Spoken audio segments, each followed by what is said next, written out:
we've been talking a lot about the draft, unfortunately. Like a lot of people, we've been talking a lot of Shadur, it is what it is.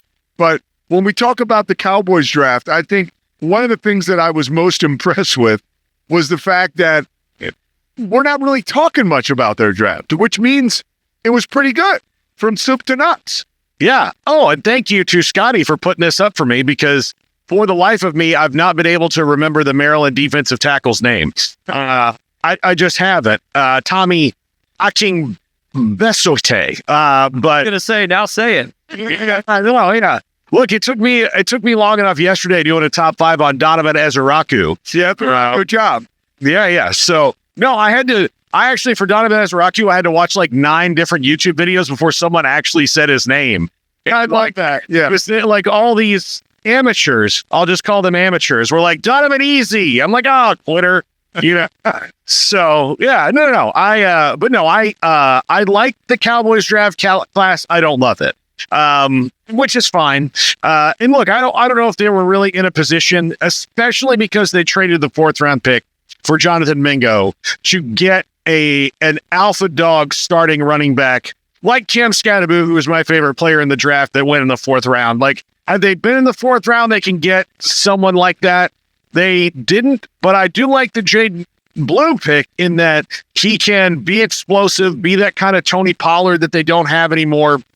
He's a very good player. He has a bit of fumbleitis sometimes, but that's what the coaches are for, to coach it out of him. But overall, they didn't do anything dumb, which is a huge step forward for the Cowboys. They didn't do anything dumb. That was the top. Yeah. So Tyler Booker, what was your overall feeling about the draft, that drafting, and do you see him fitting in right away? Plug him. Yeah. And look, this is a Saban guy, big, powerful, strong, really smart, really focused on getting there and getting right and getting, the playbook and knowing it. He's replacing a first ballot Hall of Famer in Zach Martin. He's well aware of that. He's ready for the challenge. And because, look, this is a Saban guy. You want to draft, what the Eagles do? They draft Saban guys and Kirby Smart guys, and they play them right away. Or Kirk Ferentz guys like Cooper DeJean, and they play them right away because those guys have been coached up right. So when you take, a dude that played for Nick Saban and also got to play for Kalen DeBoer, who's also brilliant, and at 12, I have no problem with that. I had no idea what they were going to do once Teteroa McMillan was off the board. My first 2 choices, which I assume were their first 2, were Ashton Jeanty and Teteroa McMillan. I didn't think Ashton Jeanty was going to get there. I thought McMillan would, and then the Panthers came in and kind of ruined that whole vibe. But it does make sense for them what they did. But I do like the Tyler Booker pick, because when you look between 12 and honestly 45 in this draft, the minuscule data points of, well, this guy's better than this. It's all about what you need and what's the best. And taking a guard at 12 is kind of a reach, but when it's the best guard probably in the draft, and a guy who is huge and big and strong and ready to go and played at Bama, I think you can take some of those little but he's a guard, things out of it. I want to ask you about Donovan Ezeraku, and as we get into this, I want to ask you another question. But let me stick to Ezeraku. Give that pick a Gordon thing. That's an A+. That's their best overall pick. And they did, that pick, they did something really smart. Because at 44, there was a lot of stuff going on around them. They could have kind of, fallen into the trap of let's get our 4th round pick back, or, and I think what they did was, because they did like Donovan Ezeraku, they had him in for a 30 visit. They said, look, if one of our 30 visit guys is sitting there at 44, we'll take them, that we had graded in this spot. If one of our, if they're not, then maybe they trade out of it and pick up that 4th round pick or whatever they would get again.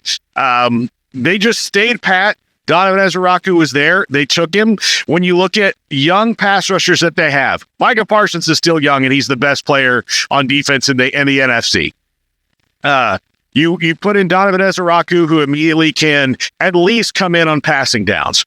You have Sam Williams coming back from injury, who looked like he was taking step forward before he got hurt. Marshawn Nealon, who they drafted last year, they really like. Then you bring back Dante Fowler, the veteran whose job is go get the quarterback and did a really good job for him 2 years ago. I do like that. I like that a lot. And it just fits with, what they need and what they do, on defense. Although I know it will be different under Matt Eberflus. Matt Eberflus, before he was a very, very bad head coach, was an elite defensive coordinator. So I am happy about that, about Matt Eberflus being back. When he was the Cowboys linebackers coach, I remember we interviewed him at camp one time, and after he walked off, Rod Marinelli walked by and said, like, that guy's going to be the best DC in the league one day. And so I trust everything Rod Marinelli's ever said in the world. So, and I believe he was great with the Colts, and I think he can be great with the Cowboys again at DC. When you look at this class, that is very high praise, by the way. This class, I think one of the concerns heading in for Cowboys fans and people who are analyzing it were, who can come in and play right away? How many starters do you think they got out of this? I think they have, I'm going to say 2.5. Maybe 3. We'll call it 3 if you combine Jaden Blue as a half and Siobhan Revelle as a half, depending on how healthy he is. Shamar James, that's a position of need. Cornelius, Toia, Mafa, Tommy the King, that's what I'm going to call him. Lazy, yeah. But those guys are all, projects or long-term things, although Jay Toia, I've heard a lot of really good things about.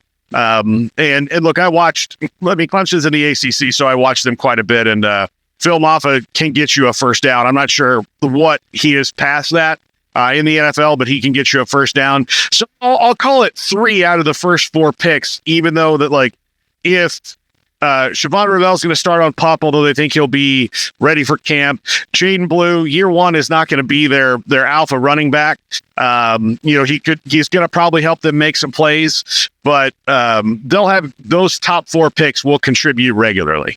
What does this make you, or does this draft make you more optimistic for the season, or does it make you still have a lot of caution heading into the season? Not this immediate season. I think this is a good, a couple years from now, like these guys, when they come into their own, it looks like they'll be all right. But you've got to let me know, the offensive line is very, very young. It's very, very, very young. And then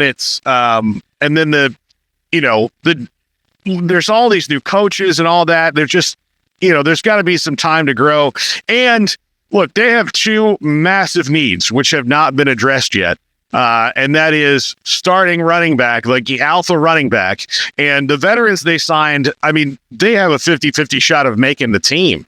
Like Javonte Williams has not had a season in the league where you'd say, this is definitely your starter. He might wind up being their starter, which is, I don't think, a good thing. Miles Sanders, I doubt makes this team because he's been so injured, but maybe he does. He maybe winds up on the practice squad because that's a little bit of a different thing now since COVID.